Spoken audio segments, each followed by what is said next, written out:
Hello friends, मैं शंकर स्वागत करता हूं आपके अपने यूट्यूब चैनल शंकर एजुकेशन अड्डा में। दोस्तों, आज की वीडियो में हम लोग देखने वाले हैं एमए सेकंड सेमेस्टर ज्योग्राफी। आपका जो सेकंड पेपर है, ठीक है ना। सेकंड पेपर आपका क्या है, इकोनॉमिक ज्योग्राफी। इसको देखेंगे कि कौन कौन से क्वेश्चन जो है आपका पूछे गए थे। क्वेश्चन पेपर है 2023 का, ठीक है। चलते हैं आगे बढ़ते हैं देरी न करते हुए। पहले दिया गया है आपका सेक्शन ए यानी खंड ए में दिया गया है, ठीक है ना। खंड आ में दिया गया है, सभी प्रश्न करने हैं। लगभग इसका जो प्रश्नों का उत्तर है वो 50 शब्दों में देना है। और एक प्रश्न का जो अंक है वो कितना है, 3। ठीक है, चलते हैं आगे बढ़ते हैं, देखते हैं क्या लिखा गया है। भोजन संग्रह, इसके बारे में लिखना है। स्थानिक संगठन के बारे में लिखना है, ठीक है। अगला क्या है, शस्य संयोजन क्या होता है, इसके बारे में लिखना है। आर्थिक भूदृश्य क्या होता है, इसके बारे में। आर्थिक भूगोल के शाखाओं के बारे में बताना है। श्वेत क्रांति क्या होती है, इसके बारे में लिखना है। मृदा अपरदन क्या होता है, इसके बारे में। भूमंडलीकरण क्या है, इसके बारे में लिखना है। संसाधन आधारित उद्योगों के नाम लिखने हैं। अभिगम्यता क्या होती है, इसके बारे में आपको क्या करना है, बताना है। ये सभी प्रश्न जो थे भैया वो आपके क्या थे, अति लघु उत्तरीय प्रश्न। अब चलते हैं लघु उत्तरीय प्रश्न को हम देख लेते हैं। सेक्शन बी में क्या भैया, यानी खंड बा में क्या है कि आपका जो है लघु उत्तरीय प्रश्न है। इसका जो आंसर देना है लगभग 150 शब्दों में देना है, ठीक है ना। और टोटल 4 प्रश्न ही आपको करने हैं। कितने, 4 प्रश्न करने हैं। और एक प्रश्न का जो अंक है वो 6 नंबर का, ठीक है। और एक बात ध्यान दीजिए, अगर आप एमए में है चाहे जिस सेमेस्टर में, एमए बीए जिस भी सेमेस्टर में है, तो चैनल पे जा करके प्ले लिस्ट में जा करके वहाँ सभी वीडियो देख सकते हैं आप, ठीक है ना। जियोग्राफी की जो भी चाहिए, first semester, third semester, second semester, जो भी चाहिए वहाँ जाके आपको वीडियो मिल जाएगी, ठीक है। चलते हैं आगे बढ़ते हैं।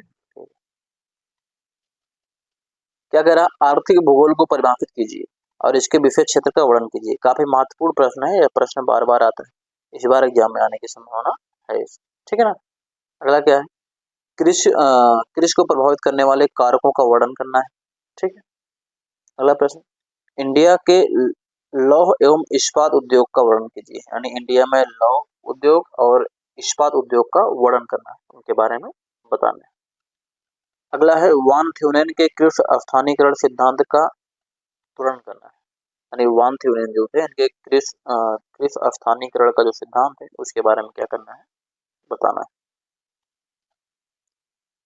अगला, पनामा नहर का महत्व बताना है। पनामा नहर का क्या है, महत्व बताना है। सातवां प्रश्न हमारा क्या कह रहा है, संसाधनों का अध्ययन ही आर्थिक भूगोल है। इस तथ्य की क्या करना है, आपको व्याख्या करना है, इसके बारे में बताना है कैसे है, ठीक है।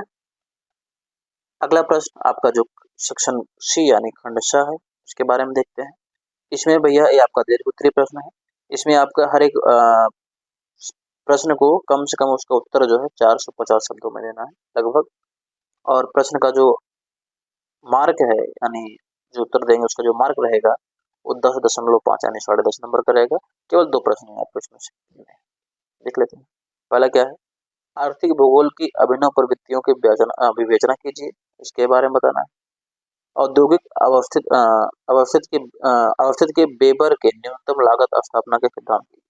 फिर बेबर का जो अवस्थित सिद्धांत है उसके बारे में क्या करना है, आपको बताना है। अगला क्वेश्चन क्या है, भारत में प्रादेशिक असमानता की व्याख्या कीजिए।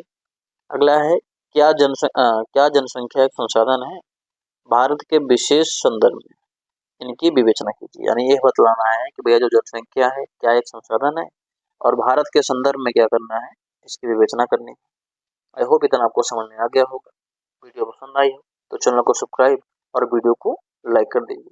और इस वीडियो को जिन भी लोगों को इसकी जरूरत है, जिस भी पर्सन को इसकी जरूरत है, उसके पास इसको क्या करिए, आप शेयर करिए, ज्यादा से ज्यादा शेयर करिए, क्योंकि पढ़ेगा इंडिया तभी तो बढ़ेगा इंडिया। मिलते हैं आपसे अगले वीडियो में।